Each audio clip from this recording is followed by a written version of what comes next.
Hey there everyone. Today we're going to be continuing our Thomas Pynchon secondary literature review series. This time taking a look at James M. Rankin's A New Election, A New Preterition, Early New England's Calvinism and the Hegemonic Framework of Gravity's Rainbow. I think this is a really great text because to me it comes very close to really explicating the theme of the elect and preterite in Gravity's Rainbow. It links together Pynchon's irony with the very obvious Calvinist implications of the elect and preterite language, and also it links Pynchon's ancestry with William Pynchon, who was an ancestor of Thomas Pynchon's, and a very famous guy at that, who came over from England to New England with the Winthrop fleet in 1630. And I think it's very interesting, it's very fascinating that Rankin wrote this when he was a master's student. It's really quite a brilliant text. So we're just going to get into it and talk about the ways in which this relates Pynchon's themes to really tracking the downfall of the counterculture and a sort of rejection of an earthly Eden.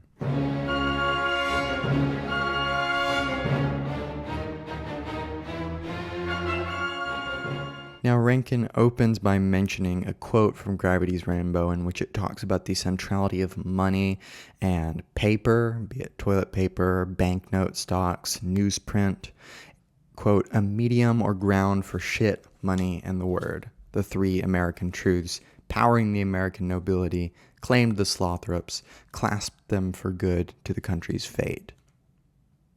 And he links this to the obvious implications of Calvinism in the discussion of these a priori list of people who will be the elect, who will be chosen by God, and the preterite, those who will be passed over.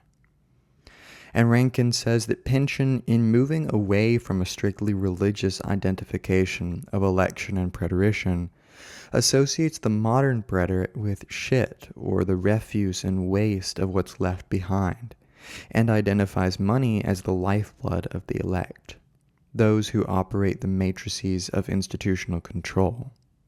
The word, in this interpretation, with a capital W, represents not only the absolute authority of Scripture, but also reflects the modern doctrine of social and political hegemony that presents itself as rigid and inscrutable. To extend this notion, I argue that the word is the instrument through which domination is carried out, whether this is through American Calvinism or an emerging global political military system. Thus, Pynchon invites the reader to make the association between the word as unquestionable doctrine in a religious sphere and as the codification and legitimization of institutional power as on the socio-political stage. And that's always quite ironic when Pynchon wants to discuss these themes of the word, because of course the text itself is a collection of words, as it said in Hamlet.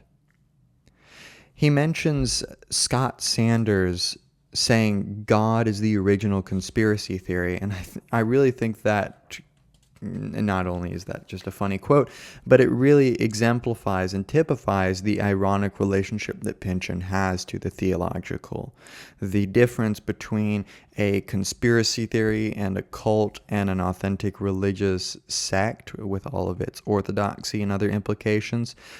The lines between these different groups is kind of molded together. And Rankin mentions, in connecting this to the history of Puritanism, for example, and the Calvinism that they often brought with them, the fact that they were trying to escape what they saw as the fallen state of England to a new sort of pre-fall Eden, as he puts it. He says that the transatlantic movement of Puritans was essentially reactionary. What Winthrop chiefly desired was a reversion back to a sort of pre-fall Eden. And that's very interesting because it typifies the ultra-conservatism of the Puritans, right, of the need for purity. And this really gets mocked in Gravity's Rainbow because there's the implication of racial purity in the context of the Nazis. This need for establishing a structure of moral and social order and trying to escape a position or a country where this seems to have gone awry.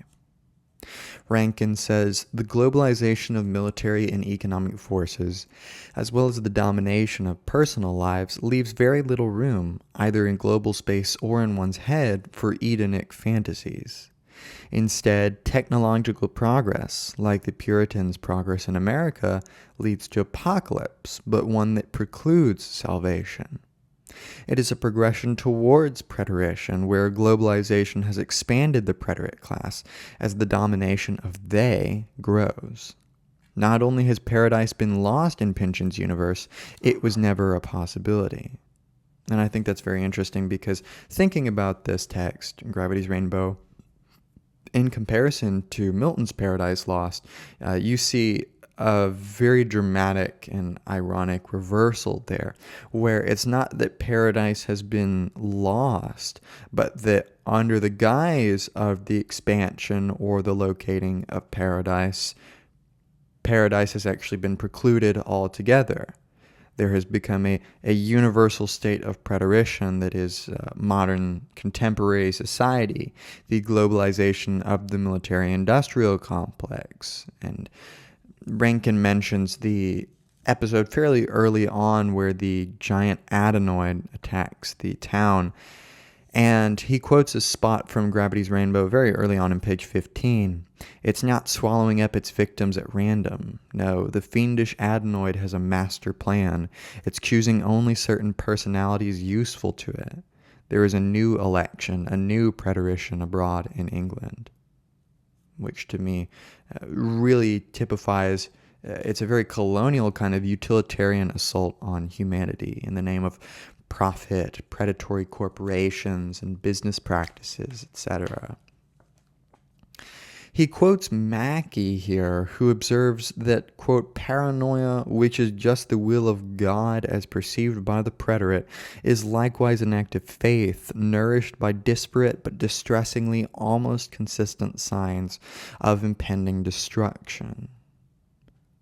He continues, that being Rankin, Scott Sanders suggests that paranoia finds its origins in these religious attitudes.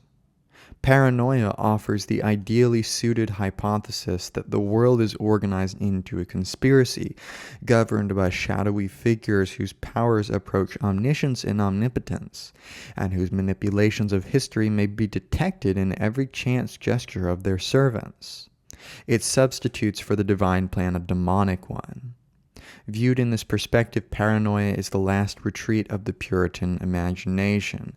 And indeed, I see that very clearly in modern Christian culture, for example, particularly in evangelical forms of Christianity, where you have this obsession with the battle between God and the devil and the pervasiveness of the devil and demons. I think of the book burnings. There's a pastor in Tennessee who had this giant book burning of demonic things, of tarot cards and of the Ouija boards and all the different things, Harry Potter books, all of that. It really does approach a paranoid scope and a paranoid mentality in which the theological imagination itself sort of goes awry or goes amok, or maybe just is finally able to express itself in its fullness.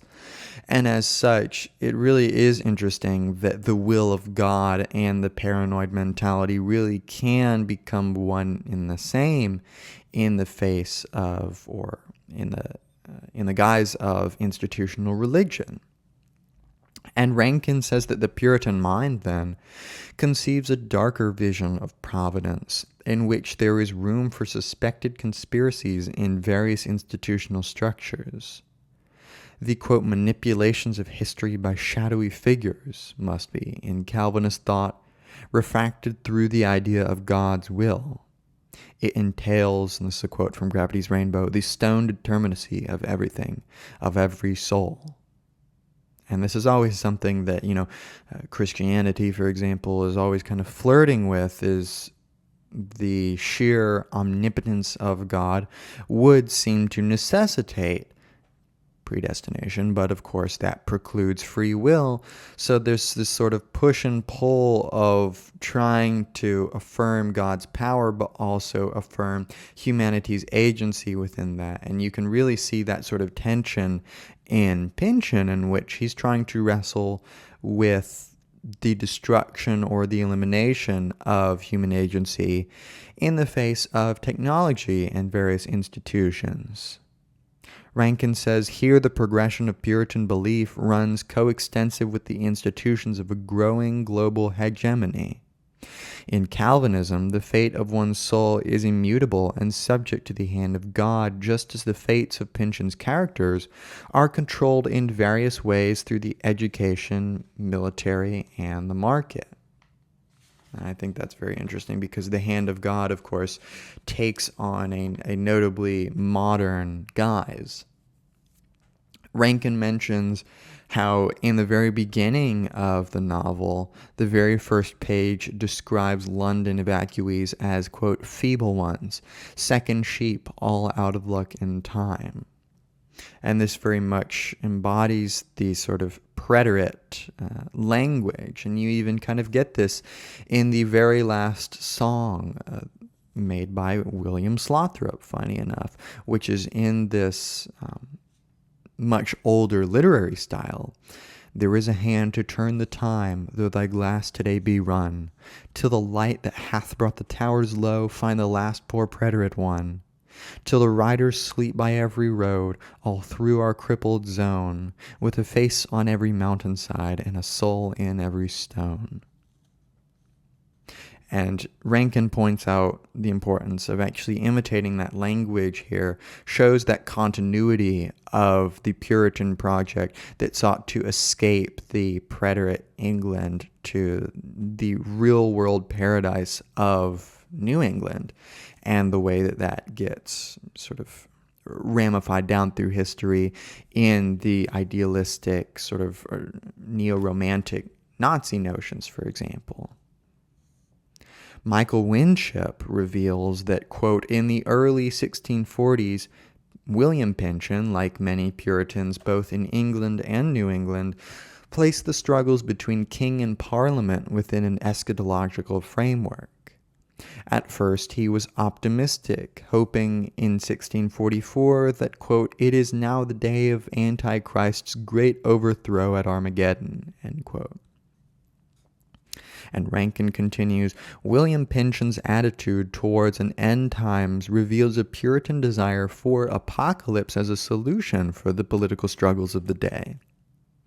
In Gravity's Rainbow, Thomas Pynchon's world-ending scenario is much more sinister than the sorting of souls at Judgment Day.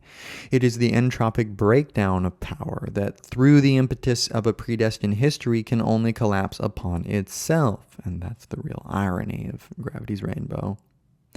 The anticipation of nuclear destruction arises as both a product of and an answer to the hegemony of political and military institutions. The division between preterite and the elect is abolished as the looming threat of apocalypse becomes an equalizing force that erases such distinctions. Thus, the eschatological narrative espoused by Thomas Pynchon, far from being a biblical sorting out at Judgment Day, becomes a secular doomsday where no souls can possibly be saved. And when I read that, I'm hearkened to the parts of the Bible in which there is a collapsing of the difference between slave and master, because all are slaves of Christ, for example, which to me typifies this universal state of subjecthood, of fallenness, of preterition, we might say, in which all become equalized in this state of destituteness, and it suddenly seems to become even more problematic to imagine a transcendence. It seems that Armageddon is an inevitable, almost dialectical fate, but the opposite of the sort of dialectical utopianism of someone like Marx or Hegel. And Rankin mentions the very interesting historical fact that William Pynchon's book, The Meritorious Price of Our Redemption, published in 1650, which Pynchon sort of satirizes or kind of maybe pastiches, in a sense, became the New World's first banned book, which is very funny considering that Gravity's Rainbow was to receive the Pulitzer Prize, but it was revoked for Gravity's Rainbow's unreadableness and its, quote, obscenity.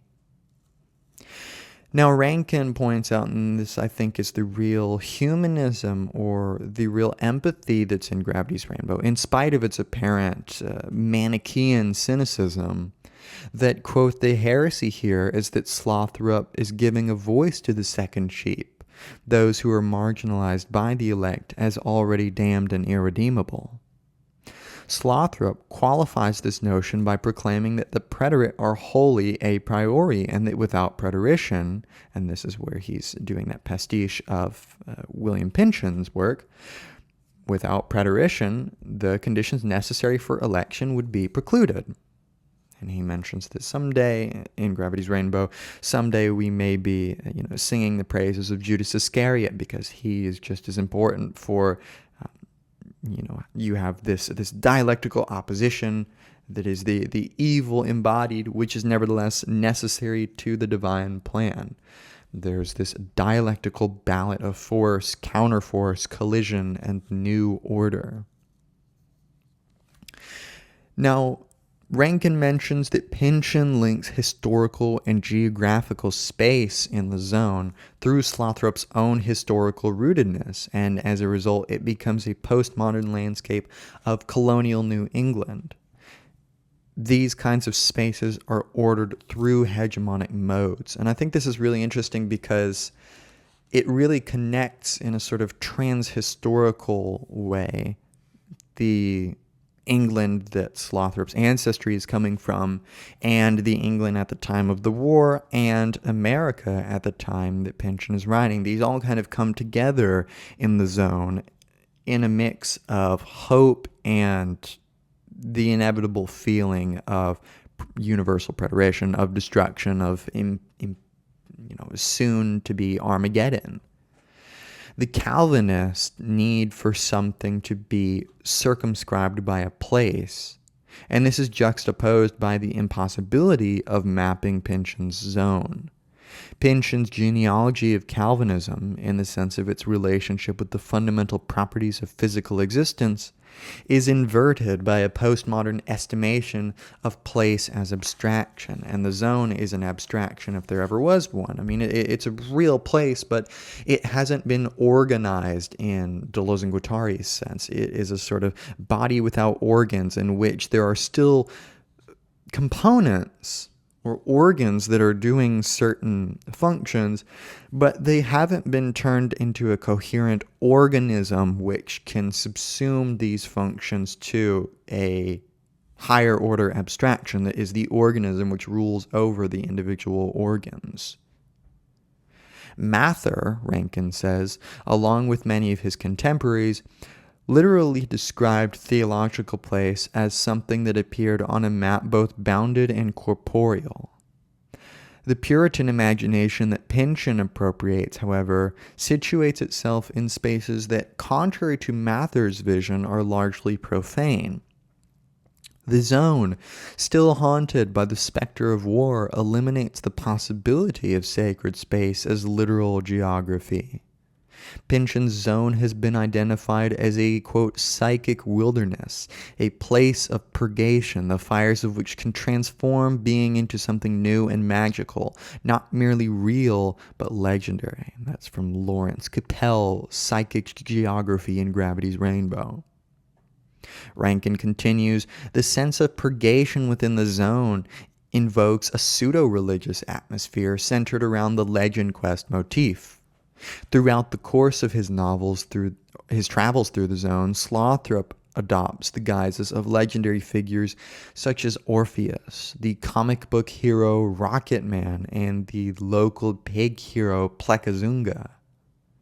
Slothrop, in taking on these several personas, and this was always something I was confused about when I was reading Gravity's Rainbow, the exact role of each of these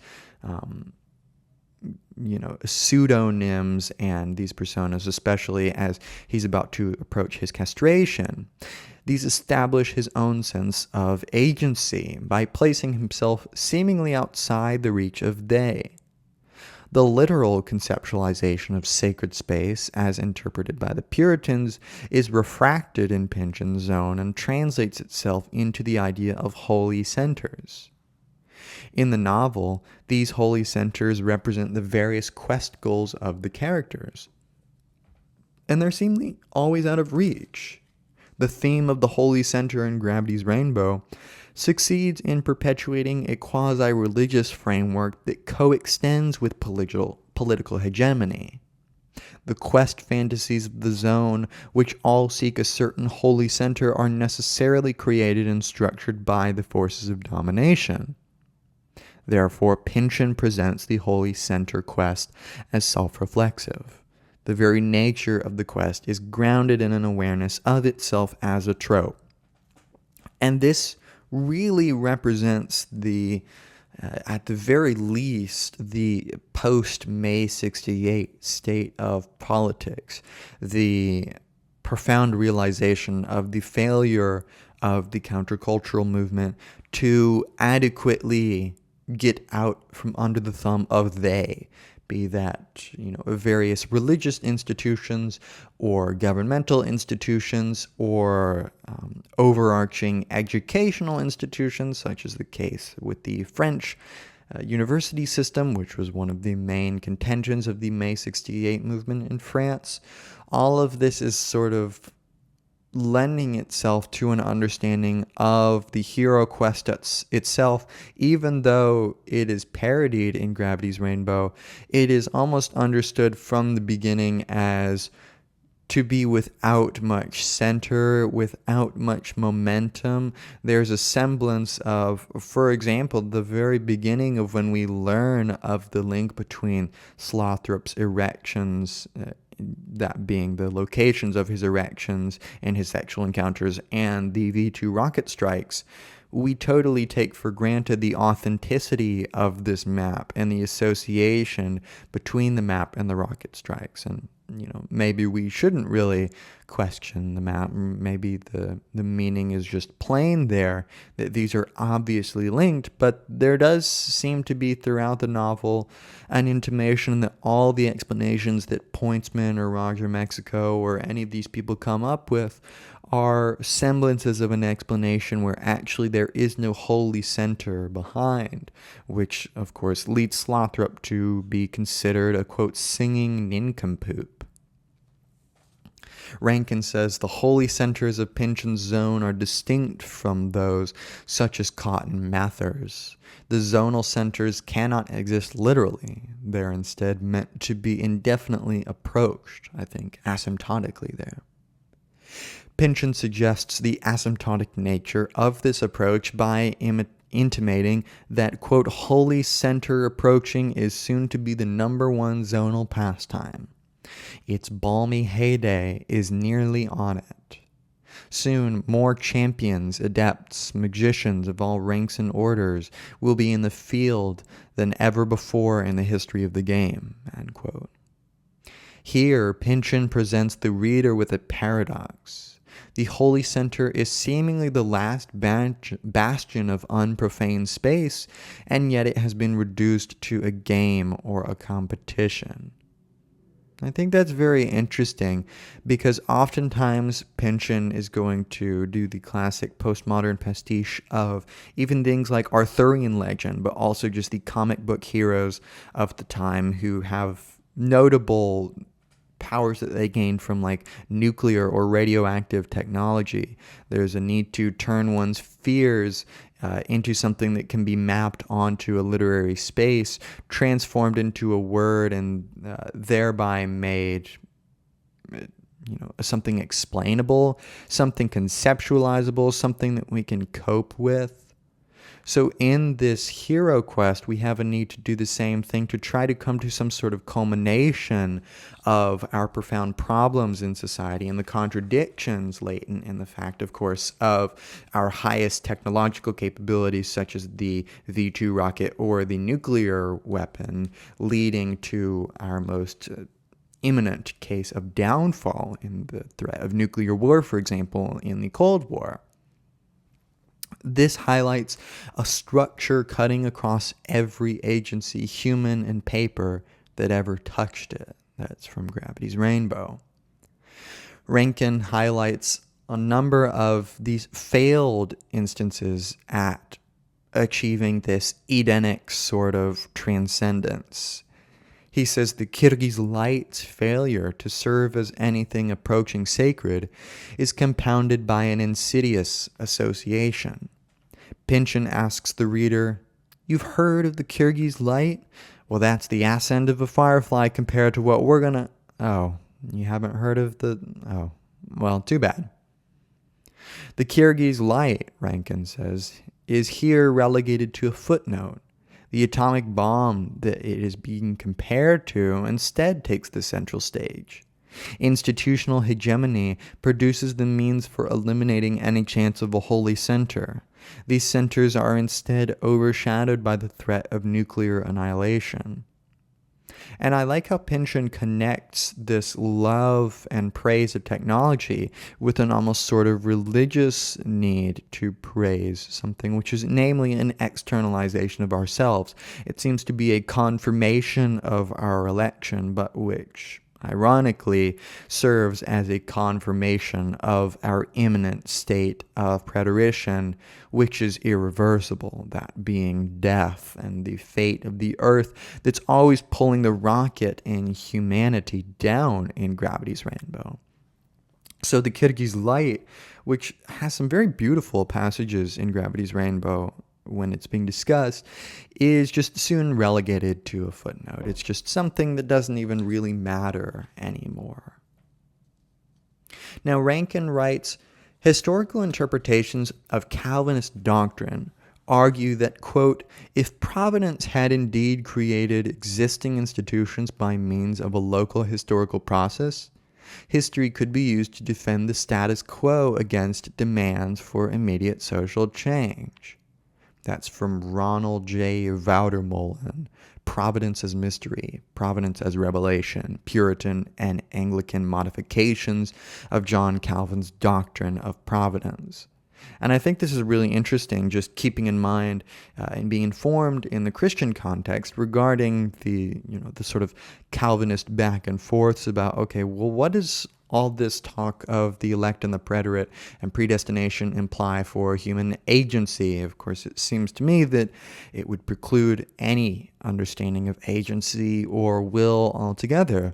And indeed, as the previous quote states, we can use this if every part of history is part of God's plan, then you can use that to affirm the status quo. You can say, how dare you break down these institutions? Which is funny because also these Puritans are seeking to escape this fallen England, which via the Calvinist understanding of predestination and the extent of God's omnipotence would seem to kind of be self-defeating. If this was part of God's plan, then how dare you leave it? But maybe they thought that this was an intrusion of Satan. It has become a satanic landscape. Rankin even mentions that at certain points here in this essay in very interesting ways. So he continues that Pynchon then incorporates Calvinism into Gravity's Rainbow, not as metaphor for institutional hegemony, but as the actual mechanism for it. Puritan beliefs identified institutional power as providential. Their hegemonic framework cannot be questioned, precisely because it is legitimized by the capital W word.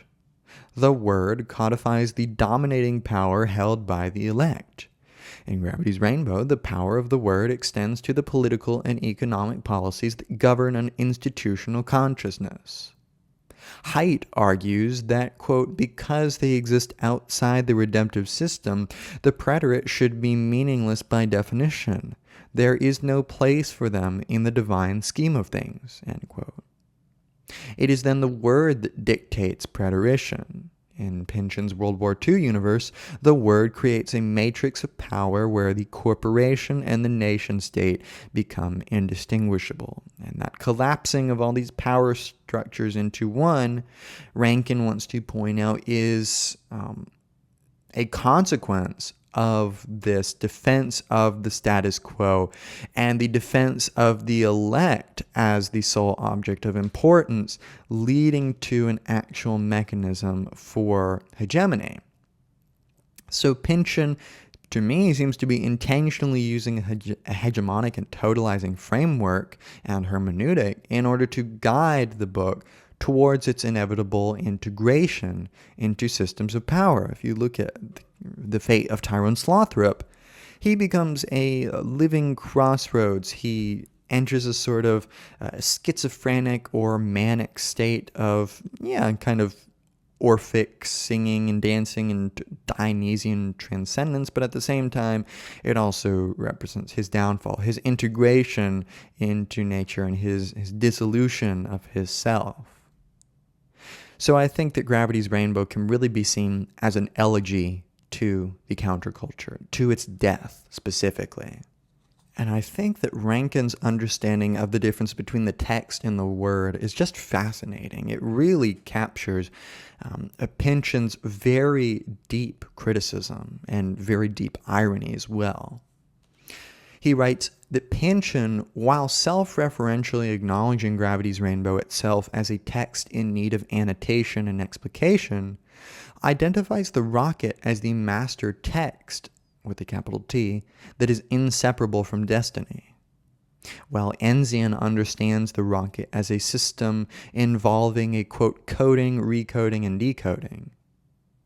Slothrop pursues the rocket as his own holy center, and yet once reached, it will provide him with revelatory insight on his own past, which both Enzian and Slothrop's destinies are in fact thwarted.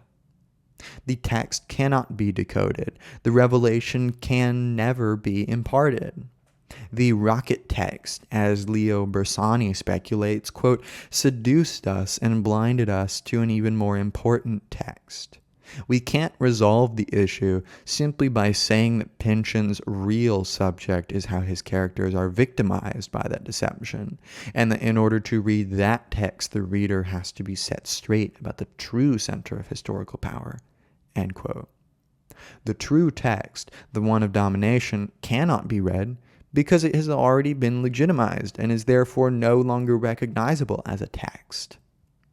Instead, it becomes the word, capital W. That is, the hegemonic system which perpetuates itself by dissolving into history, back into the idea that there could have been no alternative to these matrices of power. The word is not a text to be analyzed, but a command towards preterition and unquestioned obedience. So we're seeing this dichotomy between the text and the word.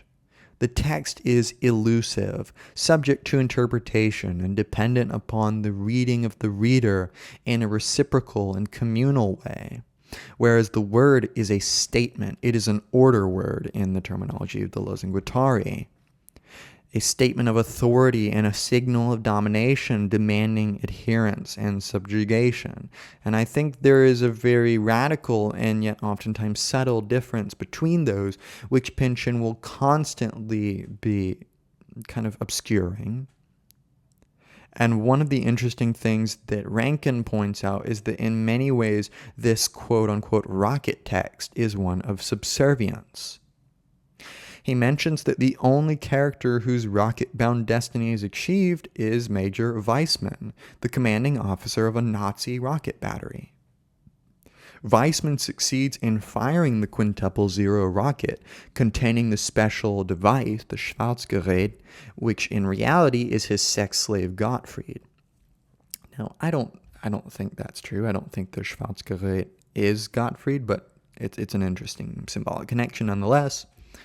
He continues, by firing the sacrificial rocket, Weissman can fulfill his rocket destiny because he is part of the text of legitimation.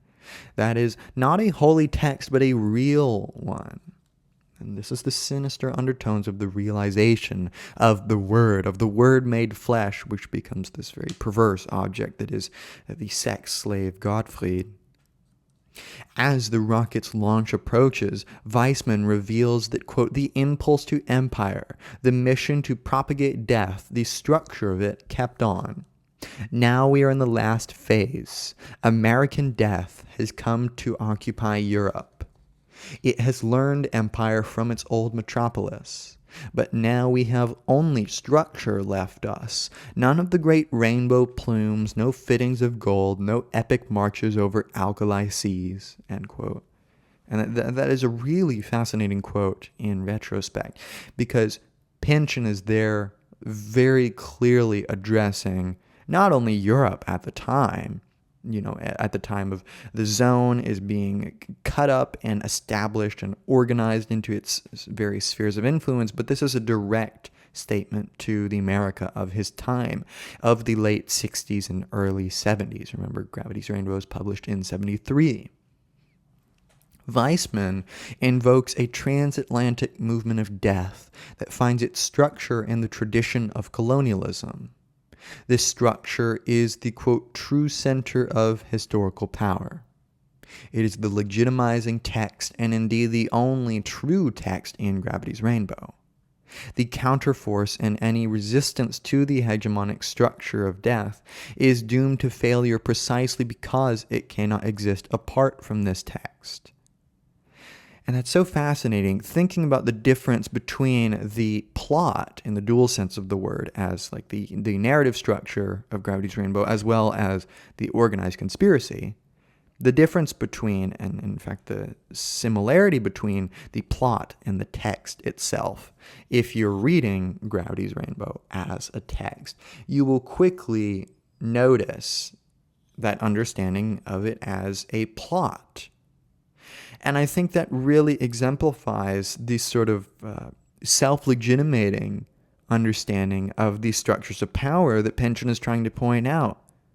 That they create and justify violence, they establish various ideological lines, and they use political power to change people's lives. And, for example, the Latinization of various Turkic languages in Central Asia, in the Soviet Union, in Kazakhstan, and Kyrgyzstan, and various places like this, which occur in the middle of the novel.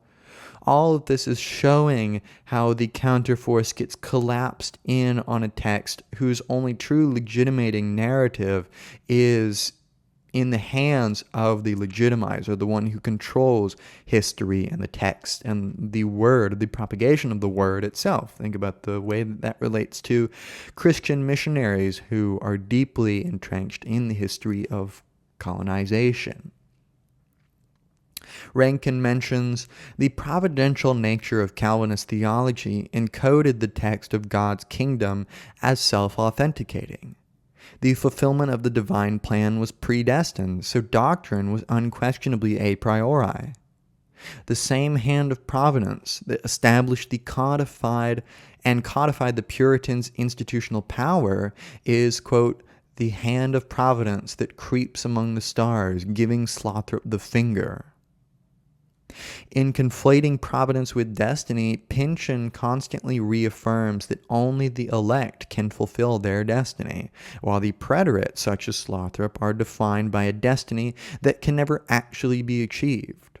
I think that's really interesting because if you think about, the only people who have a destiny, I really think Pynchon is trying to show how things like destiny are political plots. They are controlled by institutional powers and things like religions and mythologies. That's why he's going all the way back into like the history of Teutonic mythology, is understanding that those destinies which ever get legitimated are those that fit into a system of legitimation. Rankin says Slothrop becomes scatter all over the zone because his very identity has been denied to him by the elect. Pynchon, meanwhile, hints that Weissman continues his lucrative career in America after the war.